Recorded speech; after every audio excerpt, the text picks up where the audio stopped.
The number of Alzheimer's deaths in the United States has increased in recent years, and according to the Alzheimer's Association, it is the 6th leading cause of death in America. Now, in a new Alzheimer's study, researchers are focusing on the thickness of the edges of the brain, known as the cortex. This new research, as reported in USA Today, suggests that the outer edges of the brain are thinner in older people who may be destined to develop Alzheimer's disease. But there's currently no way to use the information to help people fend off dementia. While this study relied on MRI scans of the participants, Dr. Marc Siegel, Diagnostic Radiologist with the Center for Medical Imaging, explains how PET scans and CT scans are also being used in the diagnosis and treatment of Alzheimer's patients. PET scans, what we're doing is giving a little bit of radioactivity that is tagged or attached to a molecule that's very, very similar to glucose or sugar.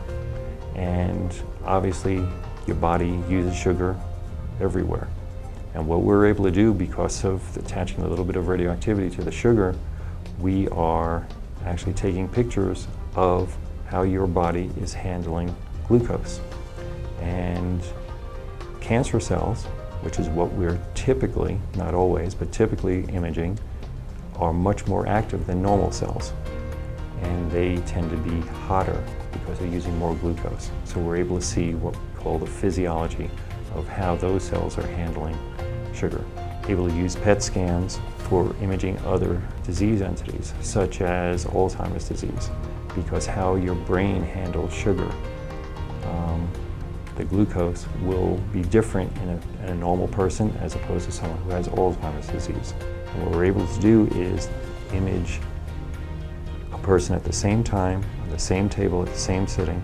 We'll do a CAT scan and we'll do a PET scan, and then we take those two images that were taken almost simultaneously, fuse them together. It is of enormous benefit to the community to be able to come into a center such as the Center for Medical Imaging, and they can get a CAT scan, they can get an MR exam, they can get a PET CT scan, ultrasound, X-rays, bone density. They were all here.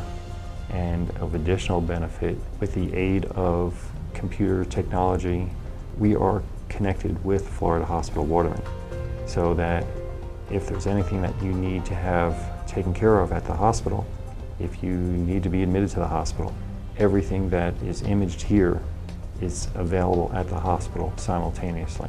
Currently, there's no cure for the disease, but researchers at Harvard Medical School believe the findings of the study could help researchers test Alzheimer's medications by allowing them to track the progression of the disease.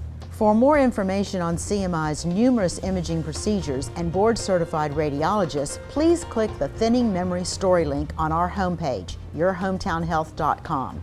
We've also included a link for further information on Alzheimer's and Alzheimer's research.